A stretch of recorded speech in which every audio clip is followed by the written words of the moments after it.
হোস্টেলের নতুন পরিবেশে আর নিয়ম কানুনগুলোর সাথে মানিয়ে নিতে আমার কিছুটা সময় লেগেছিল, কিন্তু চোখের সামনে যখনই আপার সেই কান্নামাখা মুখটা ভেসে উঠতো, আমি বই নিয়ে বসে পড়তাম। ওদিকে আঙ্কেল আন্টির বড় বাড়িতে আপা দিন রাত এক করে কাজ করে যাচ্ছিল। সকাল থেকে শুরু করে গভীর রাত পর্যন্ত সংসারের হাজারটা কাজ নিপুণ হাতে সামলাতো আপা। আঙ্কেল কথা রেখেছিল, প্রতি মাসের একটা নির্দিষ্ট দিনে তিনি আমাকে হোস্টেল থেকে নিজের গাড়িতে করে বাসায় নিয়ে যেতেন আপার সাথে দেখা করানোর জন্য। ওই একটা দিন আমার আর আপার জন্য পরম আনন্দের দিন হতো। আপা সারা মাসের খাবার যেন আমাকে একদিনে খাওয়াতে চাইতো। এগুলো দেখে আঙ্কেল আন্টি কিচ্ছু বলতো না, আমার জামা কাপড় ধুয়ে মেজে পরিষ্কার করে রাখতো। সারাটা দিন কিভাবে কেটে যেত আমরা টেরই পেতাম না। দেখতে দেখতে সময়ের চাকা অনেক দূর এগিয়ে গেল। চোখের পলকে কেটে গেল দীর্ঘ 60টি বছর। গ্রামের সেই অবুঝ ছোট্ট শাহেদ আজ 17 বছরের তরুণ, আর আমার 13 বছরের আপা আজ 20 বছরের এক যুবতী। আমি আবার এইচএসসি পরীক্ষা শেষ করলাম। পরীক্ষা শেষ হতে বসে না থেকে শহরের একটা মাঝারি মানের রেস্টুরেন্টে ওয়েটার বয় হিসেবে কাজ নিলাম। সকাল থেকে রাত পর্যন্ত ক্রেতাদের পাতে খাবার তুলে দিয়ে মাস শেষে হাতে 9,000 টাকা মাইনে পেতাম। জীবনের প্রথম নিজের উপার্জিত টাকা হাতে পেয়ে আমার চোখে পানি চলে এসেছিল। কিন্তু আপা যখন শুনলো আমি চাকরি করছি, তখন ভীষণ চটে গেল। একদিন আমি আঙ্কেলদের বাসায় গিয়ে আপাকে টাকাটার কথা বলতেই আপা হাতটা ধরে চোখে পানি নিয়ে বলল, শাহেদ তুই কাজ করবি কেন রে? তোর তো এখন বিশ্রামে থাকার কথা, শরীরটাকে একটু জিরিয়ে নেওয়ার কথা। আঙ্কেল আন্টি তো তোকে ঢাকা বিশ্ববিদ্যালয়ে ভর্তি পরীক্ষার জন্য প্রিপারেশন নিতে বলছে। তুইও সব কাজ ছেড়ে দে, মন দিয়ে পড়াশোনা কর, তোর ঢাকা ভার্সিটিতে চান্স পাইতে হইব। আমি আপার মাথার চুলে হাত বুলিয়ে দিয়ে একটু হেসে বললাম, আল্লাহ ভরসা আপা, দেখা যাক কি হয়। আমি পড়াশোনাও করবো, আবার কাজটাও করবো। তোরে আর কত কষ্ট করতে দিমু বল। মাসিক দেখা করার দিন আমি যখন আঙ্কেলদের বাসায় যেতাম, তখন আপা আমাকে নিজের ছোট্ট রুমের খাটটাতে শুতে দিত, আর নিজে চুপি চুপি গিয়ে রাত কাটাতো কিচেনের মেঝেতে একখানা পাতলা কাঁথা বিছিয়ে। আমি অনেকবার বারণ করছি, রাগ করেছি, কিন্তু আপা শুনেনি। আপা হেসে বলতো, তোর পড়ার ডিস্টার্ব হইব রে শাহেদ, তুই সারাদিন খাটিস, রাতে তোর একটু শান্তিতে ঘুমানো দরকার। কিচেন আমার কোনো কষ্ট হয় না। কিন্তু ইদানিং আপাকে দেখে আমার বুকের ভেতরটা কেমন যেন খটকা লাগতো। আপা দিন দিন বড্ড বেশি শুকিয়ে যাচ্ছিল, গায়ের হাড় দুটো উঁচু হয়ে উঠেছে, চোখের নিচে কালি। এত খাটাখাটো নিয়ে আর আমাদের চিন্তায় মেয়েটা যেন ভেতরে ভেতরে ক্ষয়ে যাচ্ছিল। তবুও জিজ্ঞেস করলে সবসময় হাসি মুখে উড়িয়ে দিয়ে বলতো, আমার আবার কি হইব, আমি তো ভালোই আছি। আজ আমার এইচএসসি পরীক্ষার ফলাফল প্রকাশের সময় সকাল থেকে মনটা ভীষণ দুঃখ করছিল। ঘুম থেকে উঠে আপার কাছে দোয়া নিয়ে বাহিরে বেরিয়ে এলাম। হোস্টেলের বন্ধুরা সবাই সাইবার ক্যাফে আর কলেজের নোটিশ বোর্ডের দিকে ছুটলো। ওদিকে আঙ্কেলদের বাসায় আপার অবস্থা কাহিল। সকাল থেকে নাকি আপা নাওয়া খাওয়া ভুলে ঘরে বাইরে ছটফট করছে। প্রতি 10 মিনিট পর পর বারান্দায় গিয়ে দাঁড়াচ্ছে আর ঘড়ির কাঁটার দিকে তাকাচ্ছে। আন্টি হেসে আপাকে বলছে, রেনু, রেজাল্ট তো শাহেদের, পরীক্ষা ও দিয়েছে, কিন্তু তোমার অবস্থা দেখে মনে হচ্ছে রেজাল্ট যেন তোমার নিজের। আপা আঁচল দিয়ে কপালের ঘাম মুছতে মুছতে বলছিল, আন্টি এই রেজাল্ট শুধু শাহেদের না, এটা আমার জীবনের পরীক্ষা। ও পাশ করলে আমার সব কষ্ট সার্থক হইব। দুপুরের দিকে নেটে রেজাল্ট পাবলিশড হলো। রোল নাম্বার আর রেজিস্ট্রেশন নাম্বার দিয়ে রেজাল্ট শিটটা দেখার সাথে সাথে সাইবার ক্যাফের কম্পিউটার স্ক্রিনে তাকিয়ে আমার চোখ দুটো ছানা বড়া হয়ে গেল। Golden A+। আমি সব কটা বিষয়ে A+ পেয়েছি। আনন্দে আমার চোখের কোণ দিয়ে ঝরঝর করে পানি গড়িয়ে পড়লো। ক্যাফের লোকজন আমার দিকে তাকাচ্ছে, কিন্তু আমার সেদিকে কোনো খেয়াল নেই। আমি দৌড়ে বাহিরে বেরিয়ে এলাম। আজ আর বাহিরে এক মুহূর্ত দেরি করা যায় না। রেস্টুরেন্টে চাকরি করে জমানো টাকা থেকে কিছু টাকা পকেটে করে নিয়ে আমি সোজা চলে গেলাম শহরের একটা বড় শপিং মলে। কতদিন ধরে দেখে আসছি আপা সেই পুরনো সাধারণ দুটো সুতি 3 পিস ঘুরে ফিরে পড়ছে। আজ আপার আনন্দের দিনে কিছু দেওয়া চাই। শপিং মল ঘুরে আপার জন্য চমৎকার লাল রঙের 2টা মানানসই দামি 3 পিস কিনলাম। তারপর পাশের একটা মিষ্টির দোকান থেকে 1 কেজি ভালো রসগোল্লা কিনে সোজা আঙ্কেলদের বাসায় ছুটে গেলাম। কলিং বেল বাজাতে আপা দরফর করে এসে দরজা খুলে দিল। আপার মুখটা শুকিয়ে এতটুকু হয়ে আছে, দুশ্চিন্তায় ঠোঁট দুটো কাঁপছিল। আমার হাতে ধরে শপিং ব্যাগ আর মিষ্টির প্যাকেটটার দিকে এক নজর না তাকিয়ে আপা বেকুল হয়ে আমার 2টা হাত চেপে ধরে বলল, কি খবর রে শাহেদ, তোর রেজাল্টের কি খবর? আমি আর নিজের আবেগ ধরে রাখতে পারলাম না। মুখে এক চিলতে বিজয়ের হাসি ফুটিয়ে চেঁচিয়ে বললাম, আপা আমি গোল্ডেন পাইছি, সব বিষয়ে পাস। কথাটা শোনা মাত্রই আপা এক মুহূর্ত স্তব্ধ হয়ে দাঁড়িয়ে রইল। তারপর আর নিজেকে সামলাতে না পেরে অজুরে কাঁদতে কাঁদতে আমাকে জড়িয়ে ধরলো। 7 বছরের সব কষ্ট, অপমান আর ত্যাগের বাদ যেন যেন এই এক ফোঁটা কান্নায় ধুয়ে মুছে গেল। আপার কান্নার শব্দ শুনে ঘরের ভেতর থেকে আঙ্কেল, আন্টি আর ওনাদের মেয়ে ছুটে এলেন। রেজাল্টের কথা শুনে আঙ্কেল আমার পিঠে চাপড়ে জড়িয়ে ধরলেন। আন্টি আর আপু আমাকে মিষ্টি হেসে অভিনন্দন ভাসিয়ে দিলেন। আমি আপার হাতের বাঁধনে একটু আলগা করে প্যাকেট থেকে সেই লাল 3 পিসটা বের করে আপার সামনে ধরলাম। বললাম, আপা দেখ তোর পছন্দ হয়েছে কিনা, তোর জন্য আনছি। আপা জামাটার দিকে চোখ বড় বড় করে তাকালো। এত সুন্দর জামা দেখে আপার চোখ দুটো চকচকে হয়ে উঠলো বটে, কিন্তু পর মুহূর্তে গলার সুর নরম করে কাঁদতে কাঁদতে বলল, এগুলো কেন আনলি সাহেব? তুই রেস্টুরেন্টে খেটে 2টা টাকা পাইছিস, তা দিয়ে তোর নিজের পকেট খরচা চালাবি? আমার জন্য এত টাকা নষ্ট করার কি দরকার ছিল? আমি আপার কাঁধে হাত রেখে হেসে বললাম, বাহিরে গেলে আমার কোনো খরচ হয় না আপা, তুই এই জামাটা পরবি, তোকে খুব সুন্দর মানাবে। তারপর মিষ্টির প্যাকেটটা খুলে প্রথম মিষ্টিটা নিজের হাতে আপার মুখে তুলে দিলাম। আপা চোখে পানি নিয়ে মিষ্টিটা চিবুতে লাগলো। এরপর আঙ্কেল, আন্টি আর আপুকে মিষ্টি মুখ করালাম। পুরো বাসায় যেন আজ এক উৎসবের আমেজ নেমে এলো। বিকেলের দিকে বড় ফুপুকে ফোন দিয়ে রেজাল্টের খবরটা জানালাম। ওপাশ থেকে ফুপু আনন্দে কেঁদে ফেললো। বলল, আমি জানতাম রে শাহেদ তুই পারবি, তোর রেনু রক্ত পানি করা কষ্ট বৃথা যায় নাই। সবকিছু এত সুন্দর চলছিল স্বপ্নের মতো, কিন্তু এই খুশির দিনগুলোর মাঝে একটা নতুন কালো মেঘ আমাদের মাথার উপর জমা হতে শুরু করলো। রেজাল্ট বের হওয়ার 10 থেকে 12 দিন পরে খেয়াল করলাম আপা কেমন যেন আরো বেশি অসুস্থ হয়ে পড়ছে। আগের মতো আর চটপটে হয়ে চলাফেরা করতে পারছে না, কাজ করতে গেলে ঘন ঘন হাঁপিয়ে উঠছে, মুখটা কেমন যেন ফ্যাকাশে আর ফ্যাকাশে মরেও যাচ্ছে। দিন দিন যেন আপার শরীরে হাড়গুলো আরো বেশি বের হয়ে আসছে। আমি যতবারই জিজ্ঞেস করি আপা এড়িয়ে যায়, কিন্তু আমার বুকের ভেতরে এক অজানা আতঙ্কের ঘন্টা বাজতে শুরু করলো। আমার যে আপা নিজের সব যন্ত্রণা লুকিয়ে রেখে আমায় আলো দেখালো, সে কি তবে নিজে ধীরে ধীরে অন্ধকারে তলিয়ে যাচ্ছে? যে ভীতিটা মনের মধ্যে দানা বাঁধছিল সেটাই সত্যি হলো। দিন দিন আপার শরীর যেন আরো ভেঙে পড়তে লাগলো। ঠিক মতো হাঁটাচলা করতে পারে না, অল্পতেই হাঁপিয়ে ওঠে, আর গায়ের রং কেমন যেন ফ্যাকাশে আর হলদেটে হয়ে যেতে লাগলো। আমি রেস্টুরেন্টের ডিউটি শেষ করে প্রতিদিন আঙ্কেলদের বাসায় গিয়ে আপাকে দেখতাম, কিন্তু আপা সব সময় একই কথা বলতো, আমার কিছু হয় নাই শাহেদ, একটু দুর্বল লাগতেছে, এই যা তুই পড়াশোনায় মন দে। কিন্তু 2 দিন পর সকালে আঙ্কেলের বাসা থেকে হঠাৎ আমার কাছে ফোন এলো। আন্টি হাঁপাতে হাঁপাতে বলল, শাহেদ তুই জলদি আয়, রেনু না রান্না করে কাজ করতে গিয়ে মাথা ঘুরে পড়ে গেছে, আর উঠতে পারতেছে না। কথাটা শোনা মাত্র আমার হাত থেকে ফোনটা প্রায় পড়েই যাচ্ছিল। আমি দৌড়ে আঙ্কেলদের বাসায় গেলাম, গিয়ে দেখি আপা বিছানায় শুয়ে ছটফট করছে, মুখটা একদম শুকিয়ে কাঠ হয়ে গেছে। আঙ্কেল দেরি না করে নিজের গাড়িতে করে বড় এক হাসপাতালে নিয়ে গেল। হাসপাতালে আপাকে ভর্তি করানো হলো। ডাক্তার এসে আপাকে ভালো করে পরীক্ষা করলেন, রক্তের কতগুলো টেস্ট দিলেন। টেস্টের রিপোর্ট আসতে আসতে একদিন কেটে গেল। এই একদিন আমি আর কোথাও যাইনি, হাসপাতালে বসে কাটিয়েছি। রিপোর্ট আসার পর ডাক্তার আমাকে ওনার রুমে ডাকলেন। ডাক্তারের মুখে বেশ দুশ্চিন্তার ছাপ। ডাক্তার আমার আর আঙ্কেলের দিকে তাকিয়ে বললেন, ওনার রক্তে হিমোগ্লোবিনের মাত্রা আশঙ্কাজনকভাবে কমে গেছে, মারাত্মক রক্ত স্বল্পতা এনিমিয়া হয়েছে, সেই সাথে দীর্ঘদিনের অপুষ্টি আর না খেয়ে থাকার কারণে লিভার মারাত্মকভাবে দুর্বল হয়ে পড়েছে, যেটাকে আমরা ফ্যাটি লিভার বলি। ওনার শরীরে প্রোটিন আর আয়রনের চরম ঘাটতি।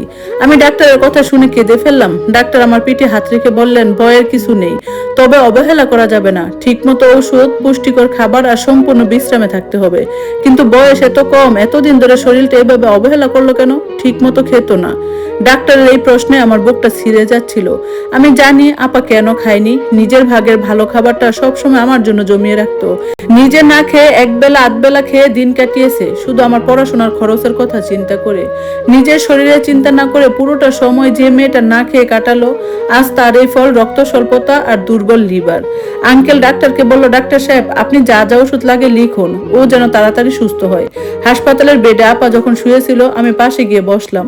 আপার হাতের উপর হাত রাখতে আপা চোখ খুললো। আমি কান্না চেপে আপাকে ধমকে সুরে বললাম, কেন এমন করছিস আপা? তুই কেন আমার বলিস নাই যে তুই ঠিক মতো খাস না? কেন ভালো খাবার আমার জন্য জমিয়ে রাখিস আর নিজে না খেয়ে থাকতি? এখন দেখ তোর রক্ত শূন্য হয়ে গেছে, লিভারে ক্ষতি হয়ে যাচ্ছে। আপা আমার চোখের পানি মুছে দেওয়ার চেষ্টা করলো, দুর্বল গলায় হাসার চেষ্টা করলো। শাহেদ কান্দিস না রে, আমার তেমন কিছু হয় নাই, ডাক্তাররা তো একটু ভয় দেখায়, তুই কান্নাকাটি করলে আমার মন খারাপ হয়। আমি রাগ করে বললাম, চুপ কর আপা, আজ থেকে তুই কোনো কাজ করবি না, শুধু ওষুধ খাবি আর রেস্টে থাকবি। আপা আমার হাত দুটো শক্ত করে চেপে ধরে বলল, থাকমু, কিন্তু তোর কাছে আমার একটা কথা রাখা লাগবো, তুই ঢাকা ভার্সিটির ভর্তি ফর্মটা তুলবি। আমি আপুর কাছে শুনছি কালকেই ফর্ম তোলা শুরু হইতেছে, তুই কোনো কাজ করবি না, শুধু মন দিয়ে পড়বি। তুই যদি ভার্সিটিতে চান্স পাস তাইলে আমার এই অসুখ একদিনে ভালো হইয়া যাইব। 3 দিন পরে ডাক্তার আপাকে হাসপাতাল থেকে ছাড়পত্র দিলেন। আঙ্কেল আন্টি আপাকে খুব মায়া করতেন। আন্টি কড়া গলায় আপাকে বলে দিলেন, রেনু, আগামী 1 মাস তুই কোনো কাজে হাত দিবি না, রান্নাঘর ধোয়া মোছার ধারে কাছে যাবি না, আমি সব কাজ করিয়ে নেব, তুই শুধু খাবি আর শুয়ে থাকবি। আঙ্কেল ঔষধের খরচ চালিয়ে দিলেন। তবে আমি তো আর বসে থাকতে পারি না। রেস্টুরেন্টের চাকরিটা ছাড়লাম না, বরং সন্ধ্যার শিফটে কাজ শুরু করলাম। রেস্টুরেন্টের কাজ শেষ করে জমানো টাকা দিয়ে প্রতিদিন আপার জন্য আপেল, কমলা আর একটু করে দুধ কিনে বাসায় নিয়ে যেতাম। আপা আমার আনা ফল দেখে চোখ ছানাবড়া করে বলল, এগুলো আবার কেন কিনতে গেলি শাহেদ? কত টাকা নষ্ট হবে বলতো? তুই নিজের পড়ালেখার জন্য টাকা জমা। আমি আপার মুখে জোর করে আপেলের টুকরা তুলে দিয়ে বলতাম, তোর রক্তের জন্য এই ফল খাওয়া দরকার আপা, তুই আগে ভালো হ, তারপর অন্য কথা। আমার পড়াশোনার টাকা আমি নিজে ঠিক জোগাড় করে নিব। বিকেলের দিকে ফুপুকে আবার ফোন দিয়ে আপার অসুস্থতার কথা জানালাম। ফুপু হাউমাউ করে কেঁদে উঠলো, ওরে আমার রেনুরে, ছোটবেলা থেকে মেয়েটা না খেয়ে খেয়ে নিজের শরীরটা একদম শেষ করে দিল। আল্লাহ গো, তুমি আমার রেনুকে ভালো করে দিও। আমি প্রতিদিন রাতে আঙ্কেলদের বাসায় গিয়ে আপাকে নিজে হাতে ওষুধ খাওয়াতাম আর টেবিলের উপর ঢাকা বিশ্ববিদ্যালয়ের ভর্তির পরীক্ষার বই নিয়ে বসে পড়তাম। আপা শুয়ে শুয়ে এক দৃষ্টিতে আমার দিকে তাকিয়ে থাকতো। আপার চোখের কোণে তখন এক অদ্ভুত আশার আলো জ্বলতো। একদিন রাতে পড়ার মাঝখানে আপা ফিস ফিস করে বলল, শাহেদ, শহরের ভার্সিটিতে যখন পড়া শেষ হবে তখন সবাই তোকে বড় স্যার বলবে, তাই না রে? আমি পড়া থামিয়ে আপার দিকে তাকিয়ে হাসলাম। হ আপা, লাল গাড়িতে চড়মু আর তোকে শহরের ভালো বড় বাসায় নিয়ে রাখমু, তোকে আর কারো বাসায় কাজ করতে দিব না। আপার ঠোঁটের কোণে মিষ্টি এক চিলতে হাসি ফুটে উঠল। যদিও ঔষধ আর পুষ্টিকর খাবার খেয়ে আপার চেহারা একটু ভালো হতে শুরু করছিল, কিন্তু ডাক্তার বলেছে রোগটা পুরোপুরি সারতে অনেক সময় লাগবে। আপার ভেতরে যে অপুষ্টির চাপ বছরের পর বছর ধরে জমেছিল তা একদিনে যাওয়ার নয়। সামনে আমার ভর্তি পরীক্ষা, আর ওদিকে আপার এই দুর্বল শরীর। এক অদ্ভুত টেনশন আর দোলাচালের মধ্যে দিয়ে আমাদের দিনগুলো কাটতে লাগলো। আমি জানি আমাকে যে কোনো মূল্যে ঢাকা বিশ্ববিদ্যালয়ে চান্স পেতেই হবে। আমার আপার এই রক্তের জল করা ত্যাগের ঋণ শোধ করার জন্য হলো। ঢাকা বিশ্ববিদ্যালয়ে ভর্তি পরীক্ষার ফলাফল প্রকাশের দিনটা আমার জীবনের সবচেয়ে বড় পরীক্ষার দিন ছিল। রেজাল্ট শিটে আমার রোল নাম্বারটা খুঁজে পাওয়ার পর যেন বিশ্বাসই হচ্ছিল না। মেধা তালিকায় অনেক উপরের দিকে আমার নাম এসেছে, আমি চান্স পেয়েছি। খবরটা শুনে যার মুখটা সবচেয়ে বেশি ভেসে উঠেছিল সেই আপার কাছে ছুটে গেলাম। আঙ্কেলদের বাসায় গিয়ে আপার সামনে দাঁড়ালাম। আপা বিছানায় শুয়েছিল। আমার হাঁপাতে থাকা মুখ আর চোখের জল দেখে দরফর করে উঠে বসলো। আমি চোখে জল নিয়ে বললাম, আপা আমি চান্স পাইছি, ঢাকা বিশ্ববিদ্যালয়ে আমি ভর্তি হইতে পারবো। আপা এক মুহূর্ত থমকে দাঁড়ালো, তারপর যেন দুনিয়া সব আনন্দ একসাথে আপার মুখে এসে ফুটলো। আপা বিছানা থেকে নেমে আমাকে জড়িয়ে ধরে হাউমাউ করে কেঁদে ফেললো। এই কান্না ছিল আনন্দের, এই কান্না ছিল বছরের পর বছরের অমানসিক কষ্ট আর না খেয়ে থাকার সার্থকতা। আপা আমার কপালে চুমু দিয়ে বলল, আমি জানতাম রে ভাই, আমার ভাইটা পারবে, আল্লাহ আমার ডাক শুনছে। আঙ্কেল আর আন্টি খবরটা শুনে ভীষণ খুশি হলেন। আঙ্কেল আমার পিঠে চাপড়ে বললেন, শাহেদ, তুমি সত্যি তোমার বোনের মুখ উজ্জ্বল করেছো। আঙ্কেল আন্টির যে একমাত্র মেয়েটি ছিল, ওনার আমেরিকার এক নামকরা প্রবাসী ছেলের সাথে বিয়ে হয়ে গেছে। ও এখন জামাইয়ের সাথে আমেরিকাতে স্থায়ীভাবে থাকে। বাড়িতে এখন আঙ্কেল আর আন্টি একাই থাকেন।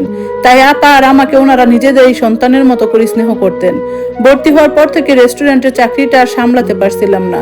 ঢাকা বিশ্ববিদ্যালয়ের ক্লাস আর পড়ার চাপ অনেক বেশি, তাই চাকরিটা ছেড়ে দিয়ে আমি দুটো ভালো টিউশনি জোগাড় করে নিলাম। সকালে ক্লাস শেষ করে বিকেলে টিউশনি করে যা পেতাম তা দিয়ে আমার পড়াশোনার চলাফেরার খরচ বেশ ভালোই চলে যেত। আঙ্কেলদের থেকে আর কোনো টাকা নিতে হতো না, উল্টো আপার ওষুধের জন্য অল্প কিছু হাত খরচ আমি নিজেই দিতে শুরু করলাম। এর মধ্যে একদিন ফুপু আমাদের ফোন দিয়ে গ্রামের খবর দিল। কথা বলতে বলতে ফুপু একটা দীর্ঘশ্বাস ফেললো। ফুপু বলল, রেনু রে, গ্রামের খবর শুনছিস? তোদের সেই নতুন মা আর তগো বাপের অহংকার আল্লাহ মাটিতে মিশাই দিছে। ফুপুর কাছে শুনলাম গ্রামের সঠিক আর ভালো চিকিৎসা না পেয়ে নতুন মায়ের সেই পঙ্গু ছেলেটার অবস্থা এখন নাকি আরো খারাপ হয়ে গেছে। সে এখন একেবারে বিছানা শয্যাশয়ী, হাত পা পুরোপুরি বাঁকা হয়ে গেছে। আর ওদিকে আব্বাও নাকি আগের মতো সুস্থ নেই, শরীরে নানা ব্যাধি বাসা বেঁধেছে, ঠিক মতো চলাফেরা করতে পারে না। সবচেয়ে বড় পরিবর্তন এসেছে নতুন মায়ের মধ্যে। যে নতুন মা আগে বাবাকে আর আমাদের উপর কথায় কথায় বিষ উগরে দিত, কথায় কথায় গালমন্দ করতো, চিৎকার করতো, সেই নতুন মা নাকি এখন একদম ঠান্ডা হয়ে গেছে, আর কাউকে বকাবকি করে না, আব্বার সাথেও চিল্লাচিল্লি করে না। সারাদিন শুধু ওই বিছানার পাশে পঙ্গু ছেলেটাকে নিয়ে শুয়ে থাকে আর চোখের জল ফেলে আর চিন্তা করে তাদের পরে এই অবশ পঙ্গু সওয়ালটার কি হইব, কে তাকে এক মুঠো অন্ন দেবে। খবরটা শুনে আপা কিছুক্ষণ চুপ করে রইল। আপার চোখে প্রতিশোধের কোনো আনন্দ ফুটলো না, বরং এক ধরনের বিষাদ নেমে এলো। আপা নিচু গলায় বলল, মানুষের পাপের বিচার তো এই দুনিয়াতেই হয়ে যায় শাহেদ, তবু আব্বাও আমাদের জন্মদাতা, কষ্ট হয় শুনলে। তোকে নিয়ে আমার স্বপ্ন পূরণ হলে তারপর গ্রামে যাব মায়ের কবর জিয়ারত করতে। এভাবে সময়ের চাকা তরতর করে গড়িয়ে কেটে গেল আরো কয়েকটি বছর। ঢাকা বিশ্ববিদ্যালয়ের ক্যাম্পাসে শহীদুল্লাহ হল, কার্জন হল আর টিএসসির চত্বরে চত্বরে আমার দিন কেটে গেল। আজ আমি ঢাকা বিশ্ববিদ্যালয়ে অনার্স শেষ বর্ষে পড়ি। আগে সেই শাহেদ বালকটি আজ 23 বছরের এক পূর্ণ তরুণ, আর আমার আপা 26 বছরের তরুণী। এই কয়েক বছর আপার শরীর অনেকটাই গুছিয়ে এসেছে। নিয়মিত ঔষধ, পুষ্টিকর খাবার আর আঙ্কেল আন্টির মায়ারও আপার সেই রক্ত স্বল্পতা আর ফ্যাটি লিভার সমস্যা অনেকটাই নিয়ন্ত্রণে। আপার চেহারা অনেক সুন্দর হয়ে গেছে আঙ্কেল আন্টির যত্নে। তবে আপার চেহারা এখন আর সেই চাঞ্চলতা নেই, চলে এসেছে এক গাম্ভীর্য আর অপরিসীম ধৈর্য। আঙ্কেল আন্টি আপাকে এখন আর কাজের মেয়ে বলে মনেই করে না, বাড়ির ছোট মেয়ের মতো আগলে রাখেন। আমি টিউশনি শেষ করে যখন সন্ধ্যার পর আঙ্কেলদের বাসায় আসতাম, আপা আগের মতোই বারান্দায় দাঁড়িয়ে আমার পথ চেয়ে অপেক্ষা করত। আমার হাতে ঢাকা বিশ্ববিদ্যালয়ের লোগো দেওয়া ব্যাগ আর বইপত্র দেখে আপার চোখে এক অদ্ভুত তৃপ্তি ফুটে উঠত। একদিন রাতে আঙ্কেলদের বারান্দায় দাঁড়িয়ে আমি আর আপা ঢাকা শহরে জল জল করতে থাকা আলো দেখছিলাম। আমি আপার কাঁধে হাত রেখে বললাম, আপা দেখতে দেখতে অনার্সের ফাইনাল পরীক্ষা শেষ হতে চললো। মাস্টার শেষ করেই একটা ভালো চাকরির জন্য চেষ্টা করব। খুব শিগগিরই আমরা নিজেদের একটা ছোট্ট সুন্দর বাসা নেব। তোকে আমি রাজরানীর মতো করে রাখবো। আপা রাতের শান্ত বাতাসের দিকে তাকিয়ে মিষ্টি করে হাসলো। আমার জন্য তোকে এত চিন্তা করতে হবে না রে শাহেদ, তুই এত বড় জায়গায় পড়ছিস, নিজের পায়ে দাঁড়াচ্ছিস। এই আঁচলের তলে তোকে আজ এত বড় হতে দেখে আমার জিন্দেগির সবচেয়ে বড় পাওয়া, এর চেয়ে বড় সুখ আমার আর কিছু নাই। আপার মুখে সেই মিষ্টি হাসিটার দিকে তাকিয়ে আমার মনে হলো আমার এত দূরে আসার পথটা মোটেও সহজ ছিল না। কিন্তু সব ঝড়ঝাপটা আর আদা টপকে এই যে আজ আমি আলোর মুখ দেখছি, তার পেছনে দাঁড়িয়েছিল আমার আপার সেই ত্যাগের ওড়নার আঁচল। ধন্যবাদ সবাইকে এতক্ষণ গল্পটা শোনার জন্য। গল্পটা কেমন লাগলো কমেন্টস করে জানাবেন। আর ইনশাল্লাহ খুব দ্রুত চেষ্টা করবো এর বাকি অংশগুলো শেয়ার করতে। আজকের মতো আল্লাহ হাফেজ।